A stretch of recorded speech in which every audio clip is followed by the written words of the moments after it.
மாண்புமிகு பேரவைத் தலைவர் அவர்களே, மாபெரும் தலைவர்கள் வழிநடத்திய மாண்பும் மாபெரும் வரலாற்று சிறப்பு கொண்ட இந்த சட்டமன்ற பேரவையின் 17வது சட்டமன்ற பேரவைக்கு நம்மையும் நம்ம தமிழக வெற்றிக் கழகத்தை சார்ந்த சட்டமன்ற உறுப்பினர்களையும் தேர்ந்தெடுத்து அனுப்பின நிரந்தரமாக என் நெஞ்சில் குடியிருக்கும் தாயன்புமிக்க தமிழக மக்கள் அனைவருக்கும் என்னுடைய மனப்பூர்வமான நன்றிகள். 17வது சட்டமன்ற கூட்டத்தொடரின் முதல் ஆளுநர் உரையின் மீதான நன்றி தெரிவிக்கும் தீர்மானத்திற்கு பதிலுரை வழங்க வாய்ப்பளித்த மாண்புமிகு பேரவைத் தலைவருக்கு நம் வணக்கத்தை தெரிவித்துக் கொள்கிறோம்.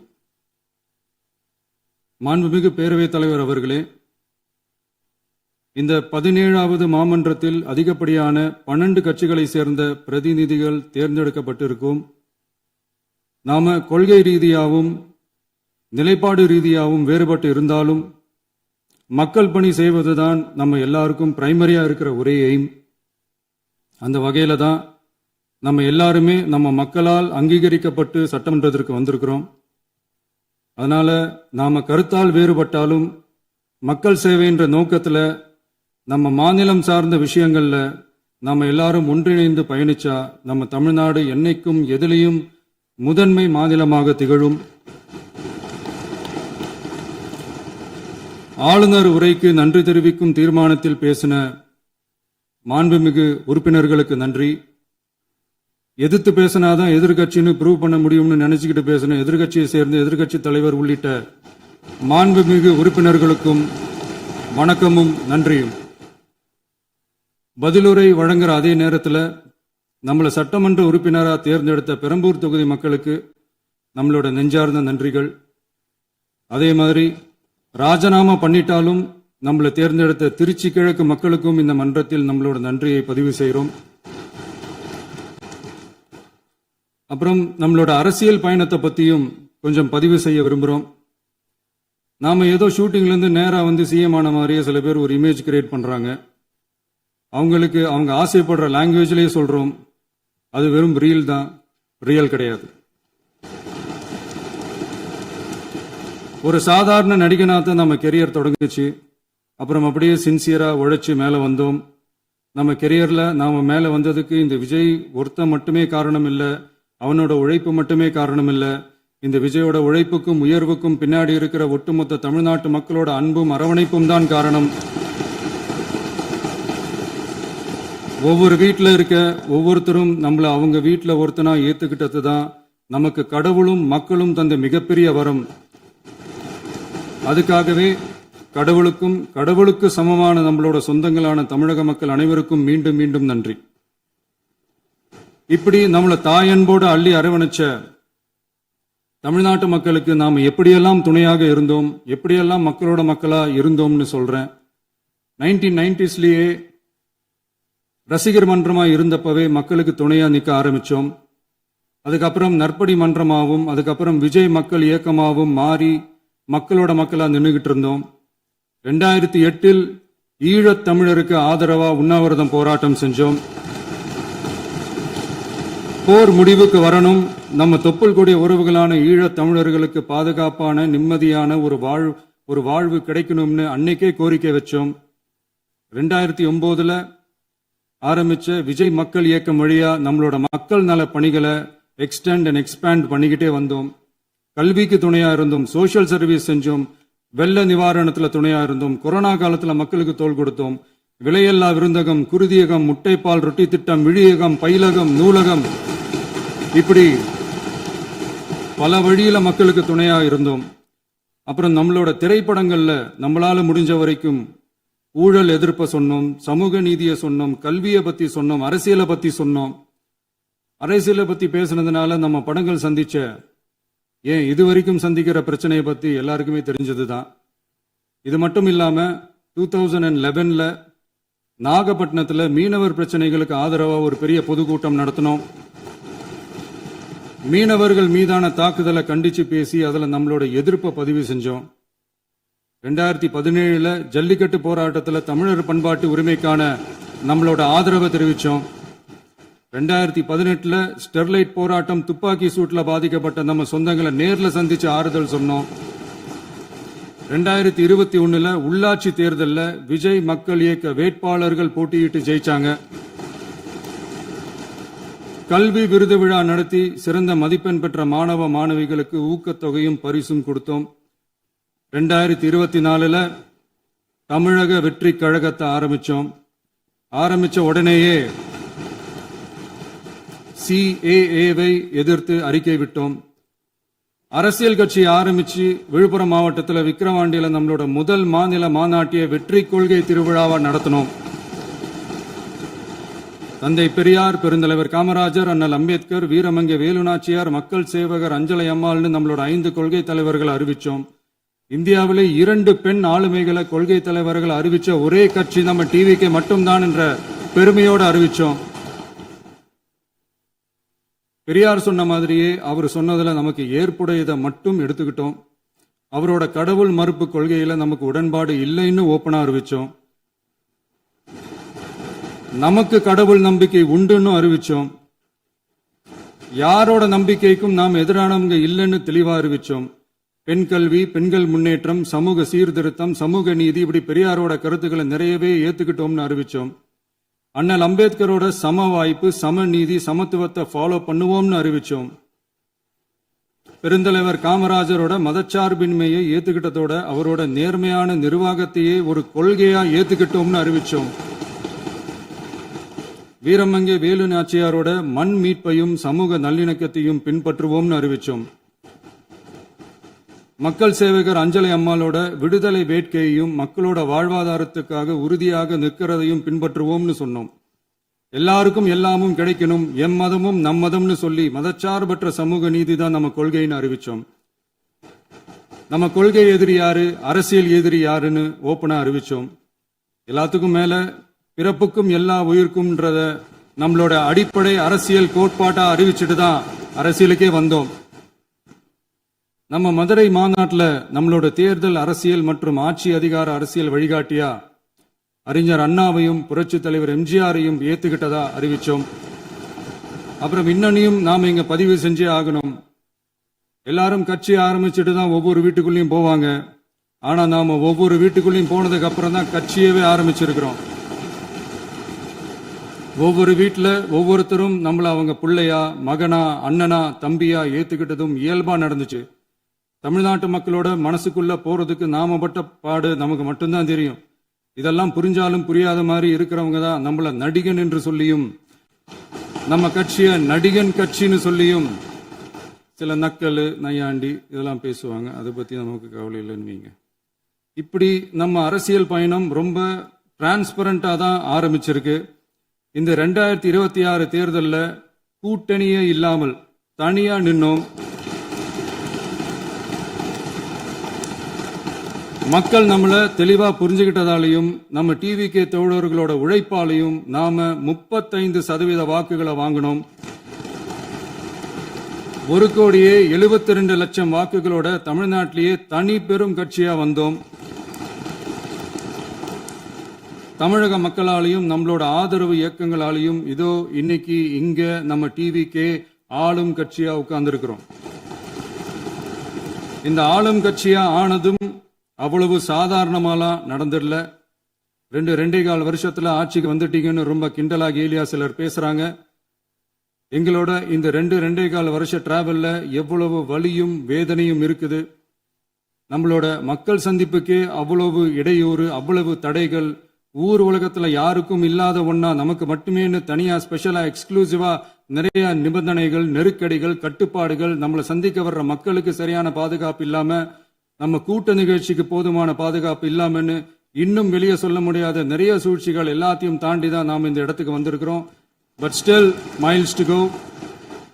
நம்ம டிராவல்ல எல்லாத்துக்கும் முச்சமா நம்மளோட சொந்தங்கள், நம்மளோட உறவுகள், 41 பேர் கரூர் சம்பவத்தில் இழந்த வேதனை எல்லாம் எப்படி சொல்றதுனே தெரியல. நம்ம மனசை விட்டு என்னைக்கும் அந்த வலியும் வேதனையும் நீங்கவே நீங்காது. அதுலயும் நம்ம மேலேயே பழி போட்ட கொடுமையெல்லாம் இருக்கும் பாருங்க, அதெல்லாம் வேற லெவலுங்க. என்னத்துக்கு அப்படியெல்லாம் செஞ்சாங்கன்னு தெரியல. அரசியல்னா இப்படியெல்லாம் கொடூரமா இருக்கணுமா என்ன? சரி விடுங்க. இந்த விஜய் இவனோட மக்களுக்காக எதையும் தாங்க தயாராகிட்டான். இவ்வளவு பெயின்ஃபுல்லான நம்ம பொலிட்டிக்கல் டிராவல்ல நம்மளோட மிகப்பெரிய ஆறுதலும் பலமும் என்ன தெரியுமா? என் நெஞ்சில் குடியிருக்கும் என்னோட தமிழ்நாட்டு மக்களும் என் உயிருக்கு உயிரான என்னோட தோழர்களும் தான். அவங்களோட பலத்தால தான். அன்னைக்கு 1967ல முன்னாள் முதல்வர் மாண்புமிகு அறிஞர் அண்ணா அவர்கள் தலைமையில் அமைஞ்ச சாமானியர்களோட ஆட்சி மாதிரி 1977ல முன்னாள் முதல்வர் மாண்புமிகு புரட்சித் தலைவர் எம்ஜிஆர் அவர்கள் தலைமையில் அமைஞ்ச மிக சாமானியர்களோட ஆட்சி மாதிரி இதோ இன்னைக்கு அதே வரிசையில 2026 சட்டமன்ற தேர்தல்ல இந்த விஜயோட தோழர்கள் இடம்பெற்ற ஒரு மிக மிக சாமானியர்களின் ஆட்சி அமைஞ்சிருக்கு. வாகை சூடும் வரலாறு திரும்பி இருக்கிறது. இப்படி ஒரு தீர்ப்பை மக்கள் அளிச்சதுனால தான் தமிழக வரலாற்றில் ஒரு மகத்தான கூட்டணி ஆட்சியை நாம் அமைச்சிருக்கிறோம். இளைஞர்களால என்ன செய்ய முடியும், பெண்களால என்ன செய்ய முடியும்னு கேட்டவங்களுக்கான பதில் தான் இன்னைக்கு அமைஞ்சிருக்கிற நம்ம ஆட்சி. ஒரே ஒரு குடும்பம் மட்டும் முக்கியம்னு சொல்றது நம்மளோட ஆட்சி அதிகார அரசியல் இல்ல. தமிழ்நாட்டில் இருக்கிற ஒவ்வொரு குடும்பமும் முக்கியம்னு சொல்றது தான் நம்ம அரசியல். நம்மளோட ஆட்சி அதிகாரம் அதான் நம்மளோட மனசாட்சி உள்ள மக்கள் ஆட்சி. இந்த 2026 தேர்தல்ல யாராலும் உடைக்கவே முடியாதுன்னு சொன்ன மதத்தை உடைச்சோம், சாதியை உடைச்சோம், முக்கியமா காசு கொடுத்து ஓட்டு வாங்குற ஒரு நச்சு கலாச்சாரத்தையே சுக்கு நூறா தூள் தூளா உடைச்சிருந்தோம். நாம கிளீன் கவர்னன்ஸ் அண்ட் குட் கவர்னன்ஸ்ல உறுதியா இருக்கிறோம். இப்ப மட்டும் இல்ல, எப்பவுமே இப்படிதான் இருப்போம். இதுல 100% இது உண்மைன்றதுனால தான் பாரம்பரியமான தினத்தந்தி பத்திரிகை ஊழலின் ஊற்றுக்கண் அடைக்கப்படுகிறதுன்னு 16/6/2026 அன்னைக்கு ஒரு தலையங்கமே எழுதியிருக்கு. ஒரு தவறு செய்தால் அது தெரிந்து செய்தால் அவன் தேவன் என்றாலும் விடமாட்டேன் என்று எம்ஜிஆர் அன்று பாடினார். அதை இன்று விஜய் செயலில் காட்டுகிறார்னு அந்த எடிட்டோரியல்ல எழுதியிருக்கு. இந்த நேரத்தில் தினத்தந்திக்கு நம்மளோட நன்றியை தெரிவிச்சுக்கிறோம். அரசியலுக்கு வந்து 2 வருஷம் தான் ஆகுது. உங்களுக்கு என்ன தெரியும், உங்களால என்ன முடியும்னு கேலியா கேட்டவங்களுக்கு தினத்தந்தியோட பதிலை இப்போதைக்கு போதும்னு நினைக்கிறேன். என்னென்னமோ செய்வான்னு சொல்றானே இந்த விஜய், பல வருஷமா இருக்கிற ஒரு பதவி வெறி பிடிச்ச அரசியலை உடைச்சி எப்படி செய்வான்னு நம்ம மக்களை யோசிச்சிருவாங்க. இதோ இப்போ நம்ம மக்களுக்கு புரிஞ்சிருக்கும். இப்பவும் சொல்றோம், இது வெறும் ஆரம்பம் தாங்க. இந்த மாபெரும் சபையிலிருந்து கேட்கிற மக்களே, நமக்கு கொஞ்சம் அவகாசம் கொடுங்க. இதுக்கு முன்னாடி, அதாவது 2017 கடைசியில இருந்து 2026 ஏப்ரல் வரைக்கும் இருந்த புண்ணியவான்கள் ஆட்சியில ஒவ்வொரு டிபார்ட்மெண்ட்லயும் போட்ட ஏராளமான ஓட்டைகளை அடைச்சிக்கிட்டே படிப்படியா மக்களுக்கு நல்லதையும் செஞ்சுக்கிட்டே வருவோம். அதனாலதான் நமக்கு எதிரா யார் யாரோ சேரவே மாட்டாங்கன்னு நினைச்சவங்க எல்லாம் ஒன்னா சேர்றாங்க. நம்ம ஆட்சிக்கு டேட்டு குறிக்கிறாங்க.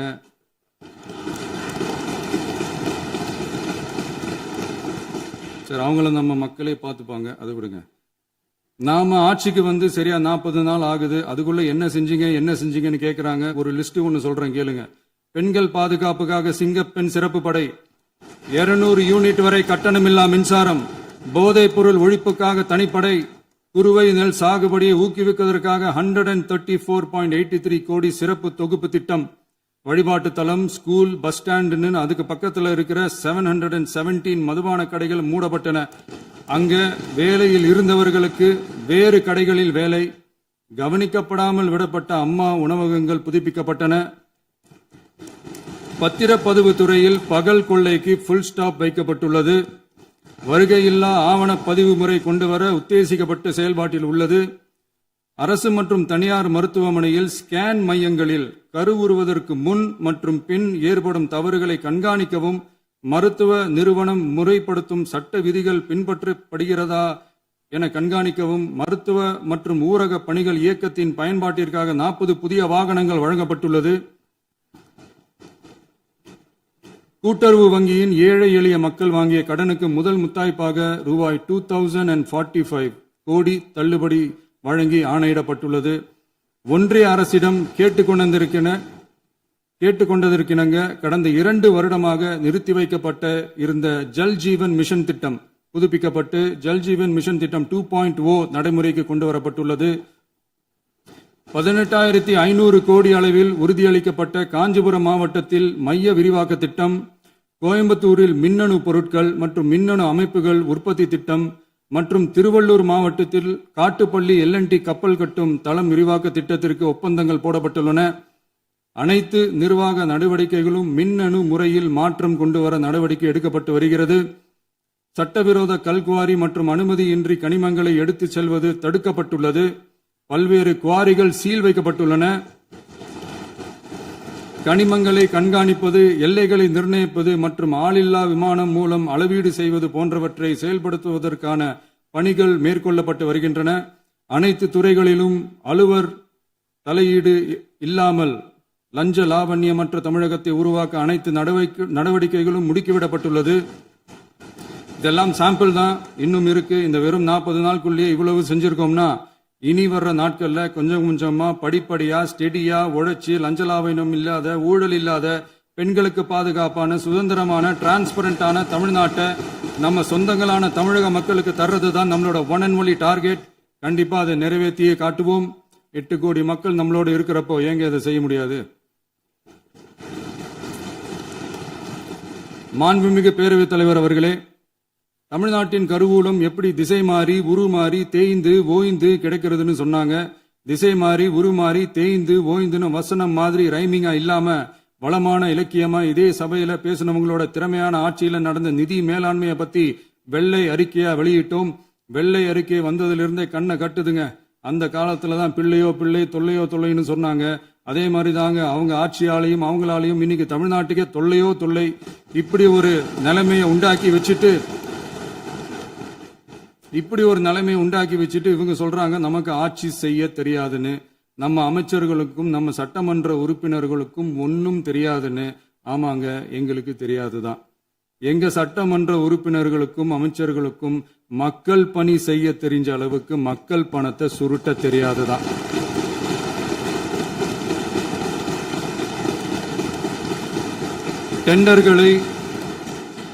டெண்டர்களை முறைப்படுத்த தெரிஞ்ச அளவுக்கு அதோட ரேட்டை உயர்த்தி ஊழல் செய்ய தெரியாதுதான். பதவி உயர்வு வழங்கவும் பணி இடமாற்றம் கலந்தாய்வு நடத்தவும் தெரியுமே தவிர பதவி உயர்வுக்கும் பணியிட மாற்றத்திற்கும் பணம் பறிக்க தெரியாதுதான். புதிய பணியிடங்கள் உருவாக்க தெரியுமே தவிர அந்த பணியிடங்களை பணத்துக்கு விற்க தெரியாதுதான். கோயில்கள்ல நடக்கிற நிர்வாக சீர்கேட்ட தடுக்க நீங்க பேசுங்க, நீங்க கண்டிப்பா பண்ணுங்க. கோயில்கள்ல நடக்கிற நிர்வாக சீர்கேட்ட தடுக்க தெரியுமே தவிர கோயில் பணத்தை கொள்ளையடிக்க தெரியாதுதான். தங்கத்தை உருக்கி தாரை வார்க்க தெரியாதுதான். கனிம வளத்தை பாதுகாக்க தெரிஞ்ச அளவுக்கு கனிமத்தை வித்து கொள்ளையடிக்க தெரியாதுதான். அரசு வருமானத்தை அரசு கஜானாவுக்கு மாத்த தெரிஞ்ச அளவுக்கு அந்த பணத்தை தனிப்பட்ட கஜானாவுக்கு மடை மாத்த தெரியாதுதான். போதை கலாச்சாரத்தை தடுக்க தெரிஞ்சவங்களுக்கு போதை கலாச்சாரத்தை வளர்க்க தெரியாதுதான். நம்ம குடும்பத்தில் இருக்கிற பாட்டி, அம்மா, அக்கா, தங்கச்சி, குழந்தைங்களை, பெண்களை மதிக்க தெரிஞ்சவங்களுக்கு ஓசி பஸ், 1000 ரூபாய் கேஸ், இப்படியெல்லாம் பேச தெரியாதுதான். எங்க உறுப்பினர்களுக்கும் அமைச்சர்களுக்கும் மக்கள் சேவை தெரிந்த அளவிற்கு சுயநல தேவையை செஞ்சிக்க தெரியாதுதான். அதனாலதான் சொல்றோம், எங்களை பார்த்து எதுவும் தெரியாதுன்னு சொல்றவங்களுக்கு சொல்றோம், இதெல்லாம் எங்களுக்கு தெரியாதுதான். உங்களை மாதிரி முறைகேடுகளை செய்யறத நாங்க தெரிஞ்சுக்கவும் போறதில்ல, தெரிஞ்சுக்கவும் ஆசைப்படல. அத கடைசி வரைக்கும் எங்களுக்கு தெரியாமலே இருந்துட்டு போகட்டும். அதனால நாங்களும் எங்க மக்களும் வெரி வெரி ஹாப்பி தான். மாண்புமிகு பேரவைத் தலைவர் அவர்களே, எதிர்ப்பவர்கள் எதிர்க்கட்சி என்பதற்காக எங்கள் ஆட்சி மீது 1000 பழி போடலாம். ஆனாலும் தமிழக மக்களுக்கு உண்மையை உணர்த்த வேண்டியது நம்மளோட கடமை.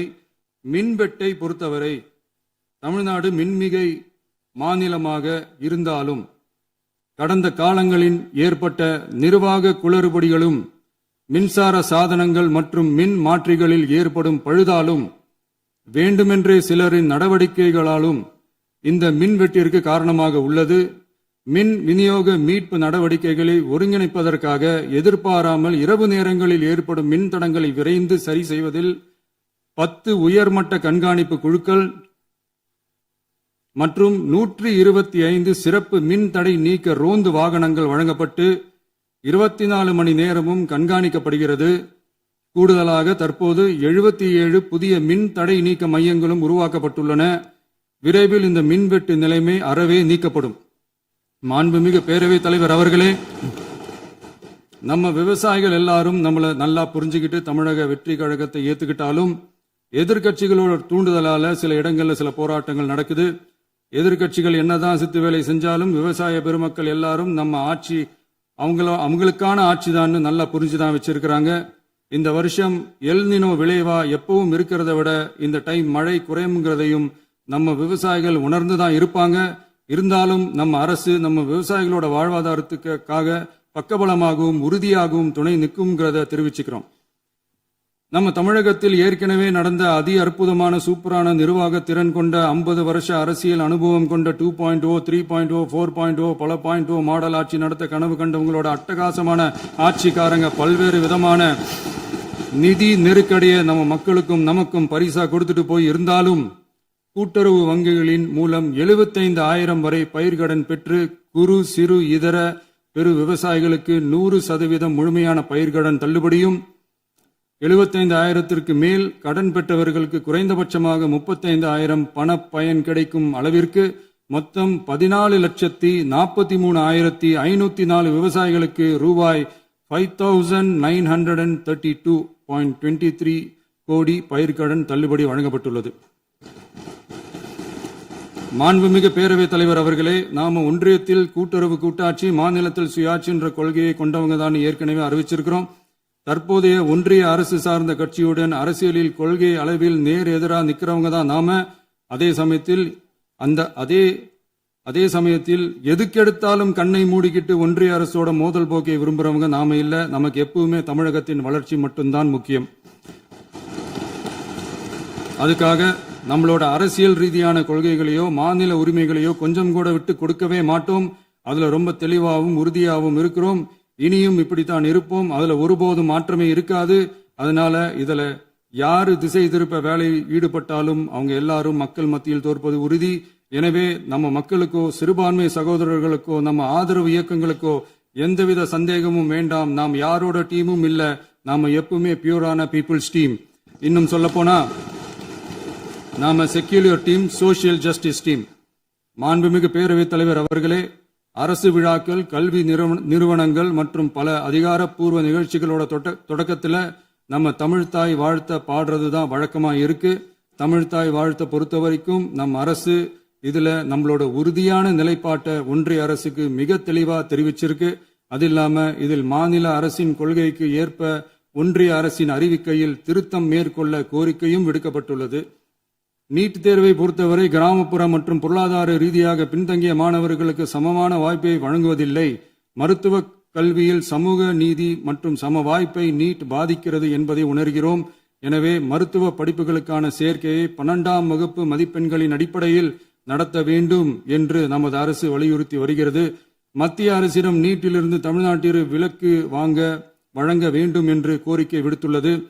மாண்புமிகு பேரவைத் தலைவர் அவர்களே, பேரறிஞர் அண்ணா அவர்கள் தலைமையிலான அரசு 1968இல் இருமொழி கொள்கையை நடைமுறைப்படுத்தியது.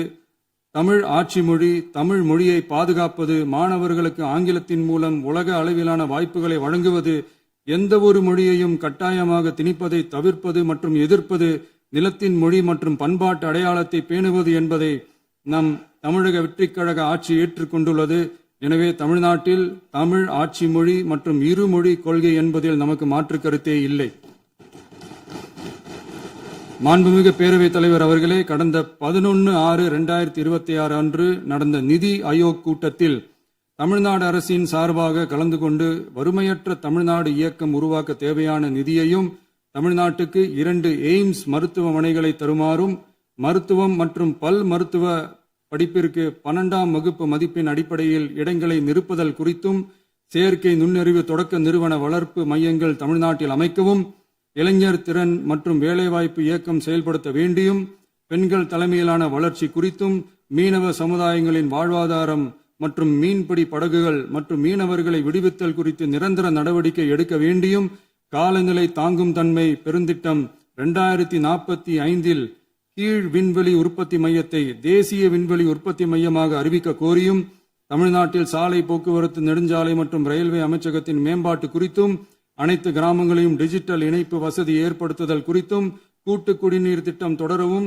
அரசின் விழாக்களில் தமிழ்தாய் வாழ்த்துக்கான முதலிடத்திற்கான கோரிக்கையும், மேகதாது அணை கட்டுமான நிறுத்தத்தை உறுதிப்படுத்தவும், மாநிலத்தின் மீது மும்மொழி கொள்கையை வற்புறுத்தாமல் புதிய கல்விக் கொள்கையை திணிக்காமல் தமிழகத்திற்கான கல்வித் தொகை ரூபாய் 3284 கோடியை விடுவிக்க கோரியும், ஆண்டுதோறும் 5 லட்சம் இளைஞர்களுக்கு உதவித் தொகையுடன் கூடிய பணியினை தொழில்நுட்ப பயிற்சி வழங்க ஒத்துழைப்பு வழங்குமாறும், ஒகேனக்கல் 3ஆம் கட்ட கூட்டு குடிநீர் திட்டத்திற்கான நிதி ரூபாய் 2283.40 விடுவிக்கவும், வேலை வாய்ப்பு மற்றும் வாழ்வாதாரத்துக்கான உத்தரவாத திட்டத்தின் கீழ் வேலை வாய்ப்புகளை உருவாக்க உடனடி நடவடிக்கை மேற்கொள்ள வேண்டியும் மற்றும் திருக்குறளை தேசிய இலக்கியமாக அறிவிக்குமாறும் தமிழ்நாடு சார்பில் பேசியுள்ளோம் என்பதை தெரிவித்துக் கொள்கிறோம். மாண்புமிகு பேரவைத் தலைவர் அவர்களே, அண்டை மாநிலங்களுடனான நட்புறவு ஒரு மாநிலத்தின் வளர்ச்சிக்கும் நாட்டின் ஒற்றுமைக்கும் மிகவும் அவசியமானது. தமிழ்நாடு தனது அண்டை மாநிலங்களுடன் நதி நீர் பங்கீடு, பொருளாதாரம், கல்வி, கலாச்சாரம் மற்றும் போக்குவரத்து துறைகளில் நல்லுறவை பேணி வருகிறது. பரஸ்பர மரியாதை, ஒத்துழைப்பு மற்றும் கூட்டாட்சி தத்துவத்தின் அடிப்படையில் அண்டை மாநிலங்களுடனான நட்புறவை வலுப்படுத்தவும் நமது ஆட்சியில் காக்கப்படுகிறது. மாண்புமிகு பேரவைத் தலைவர் அவர்களே, சட்டம் ஒழுங்கை பத்தி பேச்சு வந்தது. சட்டம் ஒழுங்கு சரியா இருக்கணும் அப்படின்றதுல எங்களுக்கு மாற்று கருத்தே கிடையாது. கண்டிப்பா லா அண்ட் ஆர்டர் கரெக்டா இருக்கணும், கரெக்டா இருக்கும், இருக்க வைப்போம். அதே மாதிரி பெண்கள் பாதிக்கப்படுறதையும் இங்க யாராலையும் சகிச்சுக்கவே முடியாது. அதுக்கான கடுமையான நடவடிக்கைகள் நம்ம அரசு எடுத்துக்கிட்டு இருக்கிறோம். இந்த சிங்கப்பெண் சிறப்பு அதிரடி படை கூட அதுக்கான ஒரு ஃபர்ஸ்ட் ஸ்டெப் தான். அதே மாதிரி இந்த போதைப் பொருள் நடமாட்டம் அதை கண்ட்ரோல் பண்றதுக்கும் நம்ம அரசு கடுமையான நடவடிக்கைகள் எடுத்துக்கிட்டு இருக்கிறோம். அதையும் கண்டினியூ பண்ணி எடுப்போம். மாண்புமிகு பேரவைத் தலைவர் அவர்களே, இப்ப நான் சொன்ன இந்த பிரச்சனைகள்லாம் 2026 போன மாசம் மே மாசம் 10ஆம் தேதி புதுசா வந்துடல. இதெல்லாம் பல வருஷமா இருக்கிற பிரச்சனைகள் தான், பல வருஷமா கண்டுக்காம விட்ட பிரச்சனைகள் தான். இன்னைக்கு எதிர்கட்சிக்காரங்க அதை பத்தி கேட்கும் போது எனக்கு அது அக்கறையா தெரியல, அவதூறு அரசியலா தான் தெரியுது, பழி போடுற அரசியலா தான் தெரியுது. இப்படி அவதூறு பழி போடுறவங்களை பார்த்து ஒன்னே ஒண்ணுதான் கேட்கணும்னு தோணுது. கடந்த 9-10 மாசமா நம்ம ஸ்டேட்ல சட்டம் ஒழுங்கு டிஜிபியே இல்ல. சட்டம் ஒழுங்கு டிஜிபியை போடுங்கன்னு சொல்லி எல்லாம் ஓஞ்சி போயிட்டோம். போன ஆட்சியில நடந்ததுக்கெல்லாம் இப்பதான் விடையே கண்டுபிடிக்கிறோம் நம்ம ஆட்சியில்.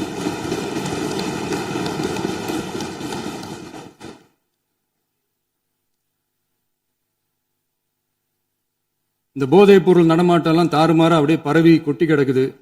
இதெல்லாம் இனிஷியல் ஸ்டேஜ்லயே யார் கண்ட்ரோல் பண்ணியிருக்கணும்? போலீஸ் டிபார்ட்மெண்ட் அப்போ யார் கையில இருந்தது? இத்தனை கேள்வி நம்மளை பார்த்து கேட்கறாங்களே, ஒரே ஒரு கேள்விதான் நான் கேட்கணும்னு தோணுது. போலீஸ் டிபார்ட்மெண்ட்டை கையில வச்சுக்கிட்டே பிகினிங்லயே இனிஷியல் ஸ்டேஜ்லயே இந்த போதைப் பொருள் நடமாட்டத்தை ஏன் கண்ட்ரோல் பண்ணல? மனசாட்சி உள்ளவங்க இந்த பிரச்சனையெல்லாம் ஏன் நடக்குதுன்றது அவங்களுக்கே நல்லா தெரியும். இன்னைக்கு சட்டம் ஒழுங்கை பத்தி கேள்வி கேட்க கூடாதா அப்படின்னா தாராளமா கேட்கலாம். இது ஜனநாயக அரசு, மன்னராட்சி எல்லாம் கிடையாது, மனசாட்சி உள்ள மக்களாட்சி. அதனால கேள்வி கேட்கலாம், எல்லாருக்கும் எல்லா உரிமையும் உண்டு. விமர்சனம் செய்யலாம், எல்லாருக்கும் எல்லா உரிமையும் உண்டு. ஆனா நம்ம ஆட்சியில என்ன நடவடிக்கைகள் எடுத்திருக்கோன்றது தெரிஞ்சுக்கிட்டு அதுக்கு ஏற்ற மாதிரி ஒரு நடுநிலையா பேசுனீங்கன்னா கொஞ்சம் நல்லா இருக்கும். சட்டம் ஒழுங்கை பத்தி யாருக்கு என்ன யோசனை இருந்தாலும், மக்கள் நலனுக்காக யாருக்கு என்ன யோசனை இருந்தாலும் அதை தாராளமாக சொல்லலாம். நம்ம அரசு அது காது கொடுத்து கேட்கும். ஆனா நம்ம அரசினுடைய நிர்வாகத்திறன் அதை பத்தி பேசுறவங்களுக்கு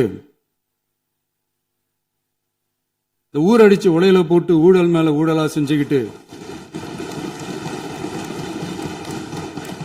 அதுல இருந்து தப்பிக்கிறதுக்கு பேர் தான் நிர்வாகத்திறன் அப்படின்னு சொன்னா, அப்படிப்பட்ட ஒரு ஊழல் செய்யற நிர்வாகத்திறனை நம்ம அரசு ஒரு நாளும் செய்யாது.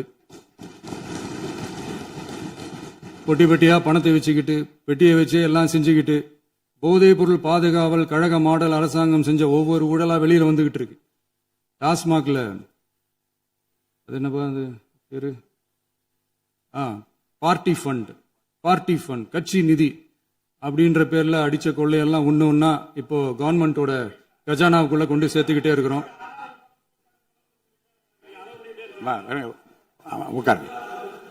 மாண்புமிகு முதல்வர்கள் பதிலுரைக்கு பிறகு முதல்வர் பதிலுரைக்கு பிறகு நேரம் தர அப்ப பேசட்டும், அவங்க பேசட்டும், அவங்கள பேச அனுமதி.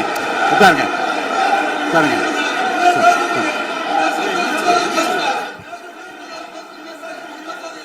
மாண்புமிகு அலோவ் பண்றேன் உட்காருங்க.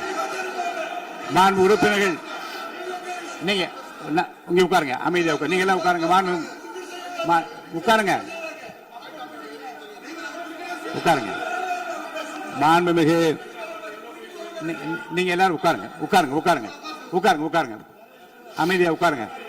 இருங்க, உட்காருங்க. அப்புறம் நீங்க என்ன உட்காருங்க, நான் கொடுப்பேன். உட்காருங்க, நான் பாயிண்ட் ஆஃப் ஆர்டர் கொடுங்க, நான் கொடுக்குறேன்.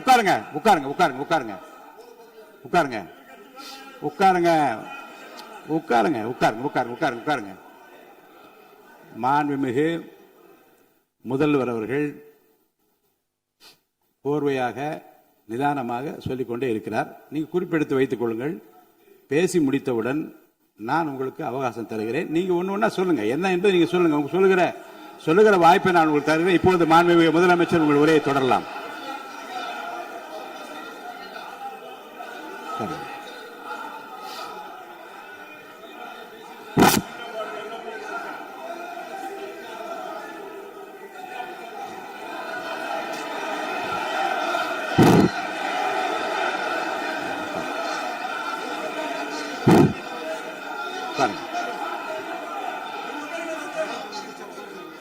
நான் எழுந்த பிறகு உட்கார்றதுதான் முறை. உட்காருங்க, எல்லாரும் உட்காருங்க. தேசிய உட்கார். நான் அலோவ் பண்றேன். உட்காருங்க, அமைதியா உட்காருங்க. நான் அலோவ் பண்றேன். அமைதியா உட்காருங்க. அங்க இருந்து குரல் கொடுக்காதீங்க. உட்காருங்க.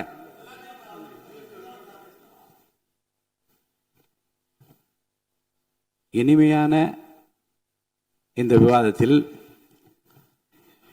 இதுவரை குறுக்கீடுகள் இல்லாமல்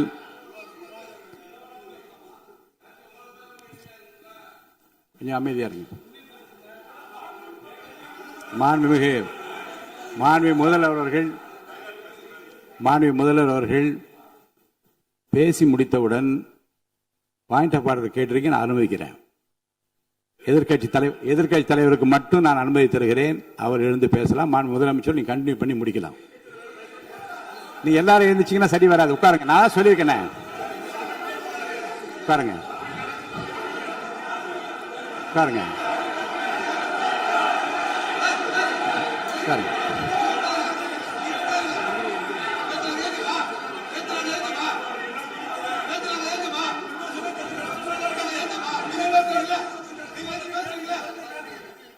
மாண்பு உறுப்பினர்கள் அமைதி காக்க வேண்டும். நேற்று எதிர்க்கட்சி தலைவர் பேசுகிற போதும் அவர் பேசுகிற எல்லாவற்றுக்கும் நான் அனுமதி அளித்தேன்.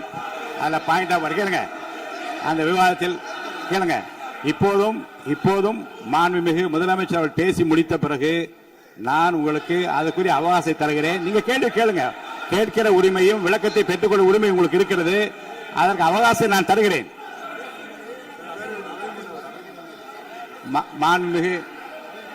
மாண்புமிகு உறுப்பினர் அமருங்க.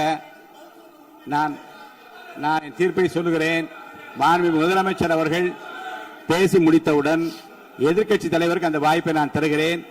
நிச்சயமா அந்த கேள்வி கேட்கலாம். உட்காருங்க எல்லாரும். முன்னவர் பேசுங்க.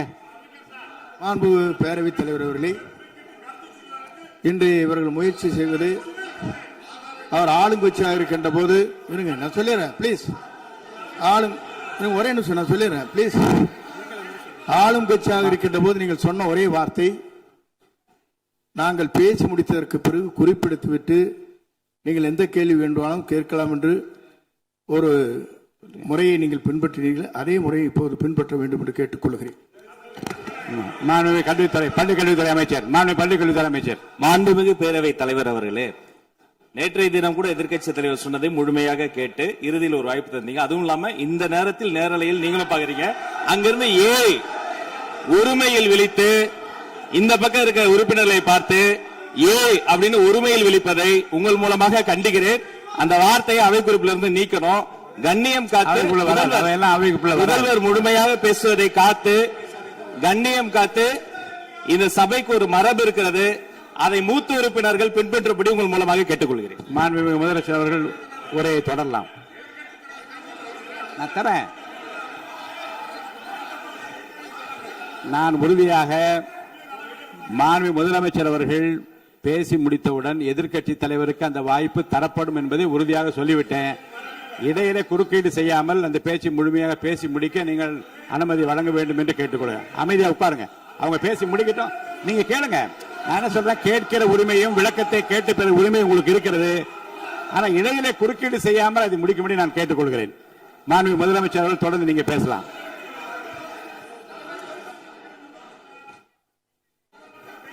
எதிர்க்கட்சி தலைவர் அவர்கள் உங்கள் கட்சியினுடைய உறுப்பினரை அமைதிப்படுத்த வேண்டும் என்று நான் கேட்டுக்கொள்கிறேன். உங்களுக்கு வாய்ப்பு தரவில்லை என்றால் அவர் எழுந்து நிற்பதில் நியாயம் இருக்கு. வாய்ப்பு தரப்போகிறேன். மாண்புமிகு முதலமைச்சர் அவர்கள் பேசி முடித்தவுடன் உங்களுக்கு வாய்ப்பு தரப்படும். அது வரைக்கும் உங்களுடைய உறுப்பினரை அமைதி காக்க நீங்கள் தான் பார்த்துக் கொள்ள வேண்டும். மாண்புமிகு அவை முன்னவர். மாண்புமிகு பேரவைத் தலைவர் அவர்களே, அவர் அப்போது சொன்னது வேறு, இப்போது நடந்து கொள்கிற முறைகள் வேறாக இருக்கிறது. அன்றைக்கு அவர் சொல்லுகிற போது அமைச்சர் அத்தனை பேரும் பேசி முடித்ததற்கு பிறகு உங்களுடைய கருத்துக்கள் ஏதாவது மறுபடியும் தெரிவிக்கலாம். இப்போது பின்பற்றினால் நன்றாக இருக்கும். நீங்கள் அதற்காகத்தான் சொன்னீர்கள். முதலமைச்சர் பேசியதற்கு பிறகு எதிர்க்கட்சி தலைவர் அவர்கள் பேசுவதற்கு வாய்ப்பளிக்கிறோம் என்று சொல்லியிருக்கிறார்கள். ஆகவேதான் அந்த வாய்ப்பை நீங்கள் இல்ல அது பதில் சொல்லணும்னு கேட்டிருக்காங்க. பதில் சொல்லணும் சொல்லியிருக்காங்க. பதில் சொல்லினா தங்க பிரச்சனை இல்ல. அப்படி இல்ல. ஆகவே இல்ல நேற்றைய தினம் நீங்கள் அப்படி பேசிக் கொண்டது ஆறாவது இல்ல. நேற்றைய தினம் உங்கள் பேசுகிற போது ஆறாவது குறுக்கிட்டார்களா? நீங்கள் பேசுகிற போது யாருமே குறுக்கிடவில்லை. நீங்க எவ்வளவு பேசினீர்கள், எவ்வளவு வார்த்தைகள் பேசினீர்கள் என்பதெல்லாம் எங்களுக்கு தெரியும். யாருமே அதில் குறுக்கிடவில்லை. இது முதலமைச்சர், எங்கள் முதலமைச்சர் எதிர்க்கட்சி தலைவர் பேசுகிறவர் யாரும் குறுக்கிட வேண்டாம் என்று சொன்னார்கள். அதை நாங்கள் பின்பற்றினோம். ஆனால் இன்றைக்கு நீங்கள் பின்பற்றவில்லை என்றால் வேதனையாக இருக்கிறார். முன்னவர் நேற்று எதிர்க்கட்சி தலைவர் பேசுகிற போது அடுக்கடுக்காக குற்றச்சாட்டுல வைத்தார். இப்போ அதற்குரிய மாண்புமிகு பொதுப்பணித்துறை அமைச்சர் கூட காலையில் அலுவலகத்தை சந்தித்து அவர்கள் சாட்டிய குற்றச்சாட்டுகளுக்கெல்லாம் ஆதாரங்களை எல்லாம் நான் கொண்டு வந்திருக்கிறேன் என்று சொன்னேன். நான் நேற்று அந்த விஷயம் நேற்றோடு முடிந்து விட்டது. ஆதாரங்களை கொடுங்கள். தக்க நேரத்தில் இதை பற்றி சொல்ல வேண்டிய நேர்ந்தால் நான் இதெல்லாம் ஆய்வு செய்து உரிய நேரத்தில் அவை குறிப்பிட்டு ஏற்றுவதற்கு முன்பாக அவரிடம் காட்டி அதற்கு பிறகு அதை பற்றி முடிவெடுக்கும் என்று நான் சொன்னேன். இப்போதும் சொல்லுகிறேன், மாண்பு முதலமைச்சர் அவர்கள் பேசிக் கொண்டிருக்கிறார். பேசி முடிக்கட்டும். எதிர்க்கட்சி தலைவருக்கு உறுதியாக நான் வாய்ப்பு தருவேன். அவர் கேள்விகளை முன்வைக்கலாம், விளக்கங்களை பெறலாம். இப்போதைக்கு பேரவைத் தலைவர் என்ற முறையில் என்னுடைய முடிவு இதுதான். அவையில் இருக்கக்கூடிய உறுப்பினர்கள் அமரும்படி நான் கேட்டுக்கொள்கிறேன். நான் முதலமைச்சர் அவர்கள் பேச வேண்டிய